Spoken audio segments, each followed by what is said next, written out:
চলতি মাসে নিজেদের আঙিনায় জিম্বাবুয়ের বিপক্ষে 2 টেস্টের সিরিজ খেলবে বাংলাদেশ ক্রিকেট দল। এই সিরিজের প্রথম টেস্টের জন্য 15 সদস্যের দল ঘোষণা করেছে বাংলাদেশ ক্রিকেট বোর্ড বিসিবি। তবে এই দলে রাখা হয়নি পেসার তাসকিন আহমেদ এবং এবাদত হোসেনকে। এ নিয়ে বিসিবির ভিডিও বার্তায় প্রধান নির্বাচক গাজী আশরাফ হোসেন লিপু বলেছেন, প্রতিটি সিরিজের আগে আমরা মেডিকেল ও ফিজিওদের কাছ থেকে খেলোয়াড়দের অবস্থা সম্পর্কে স্পষ্ট ফিডব্যাক নিয়ে থাকি।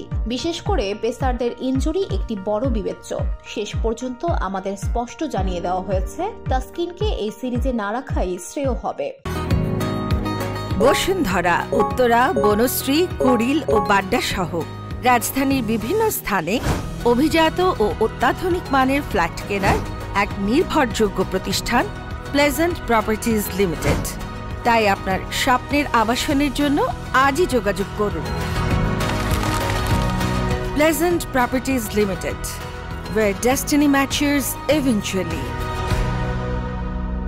তাসকিনের অনুপস্থিতিতে প্রথমবার লাল বলের স্কোয়াডে ডাক পেয়েছেন আরেক পেসার তানজিম হাসান সাকিব। তার সামর্থ্যে আস্থা রাখার কথা জানিয়ে লিপু যোগ করেন, তানজিম সাকিবকে আমরা পেস বোলিং ইউনিটে দেখতে পাব। সাদা বলে তিনি প্রতিশ্রুতি রেখেছেন, ভালো করার প্রতিশ্রুতি আছে তার মধ্যে। তার বলে পেস আছে, উইকেট নেওয়ার সামর্থ্য আছে, যে কারণে টেস্ট দলে জায়গা করে নিয়েছেন। দীর্ঘদিন জাতীয় দলের বাইরে থাকা এবাদত হোসেনের ফিটনেস নিয়ে এখনো নির্বাচকরা নিশ্চিত নন জানিয়ে লিপু বলেছেন, আমরা এখনো এবাদত হোসেনকে পর্যবেক্ষণ করছি। ফিটনেস ট্রেনার আসলে এবং ফিজিও বাইজিদের সমন্বয়ে আমরা বুঝতে পারবো এবাদত কি অবস্থায় আছেন। সামনে অনেক খেলা আছে। যারা প্রথম টেস্টে সুযোগ পায়নি, উদ্বিগ্ন হওয়ার কিছু নেই। আগামী 20 এপ্রিল সিলেটে শুরু হবে বাংলাদেশ জিম্বাবুয়ে প্রথম টেস্ট। 28 এপ্রিল দ্বিতীয় ও শেষ টেস্ট মাঠে গড়াবে চট্টগ্রামে।